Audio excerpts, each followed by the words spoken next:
और अगर व्रत का संकल्प ले लिया है तो एक रात में क्या बिगड़ जाता। तो चील की बात सुनकर सियारिन लज्जा गई और चील से माफी मांगने लगी, पर व्रत तो भंग हो चुका था, माफी मांगने का क्या फायदा। चील ने तो रात भर भूखे रहकर अपने व्रत को श्रद्धा पूर्वक पूरा किया और फिर वह पूरी श्रद्धा से हर वर्ष जितिया व्रत को करती थी। दूसरे जन्म में दोनों मनुष्य रूप में राजकुमारी बनकर एक ही घर में जन्म लिया।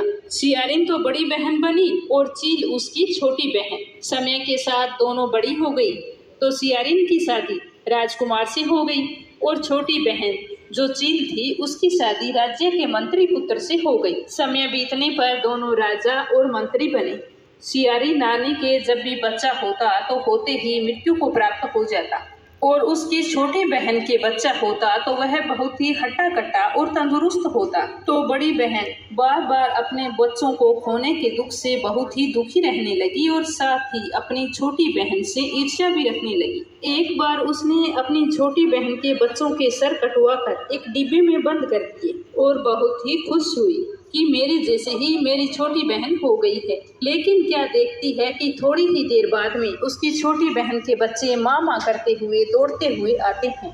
तो यह देखकर वो आश्चर्यचकित हो उठती है और जाकर जिस डब्बे में उनके सर काट कर बंद किया था उस डिब्बे को खोलकर देखती है तो आश्चर्यचकित हो उठती है, क्योंकि उस डिब्बों में बहन के बच्चों के सर नहीं बल्कि मिठाई पड़ी। तो उसने कई बार और प्रयत्न किए, बहन के बच्चों को मारने की कोशिश करती, कभी उसके पति को मारने की कोशिश करती, पर वो कभी भी सफल नहीं हुई। समय बीतता गया, वो इस तरह की कोशिश करते करते हार चुकी थी। तो एक दिन उसने देखा कि उसकी छोटी बहन सज धज कर पूजा की थाली लेकर कहीं जा रही थी। तो उसने पूछा कि तुम कहाँ जा रही हो। तो उसने बताया कि मेरा आज जितिया व्रत है। तो यह सुनकर उसकी बड़ी बहन बोली कि यह व्रत तुम क्यों रखती हो, इसके रखने से क्या फल मिलता है। तब वह बोली कि बहन, इस व्रत को करने से निसंतान को संतान की प्राप्ति होती है और जिनके संतान है उन्हें आरोग्य जीवन और लंबी उम्र का आशीर्वाद मिलता है।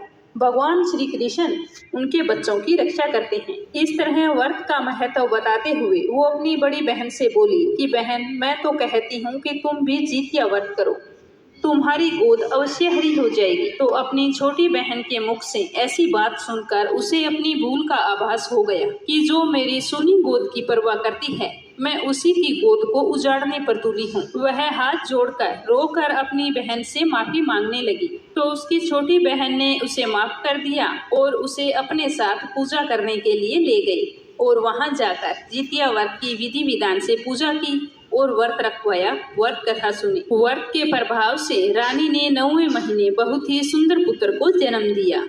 फिर दोनों बहनें हंसी खुशी रहने लगी और हर साल जितिया व्रत रखने लगी। दूसरी कथा, गंधर्वों के राजकुमार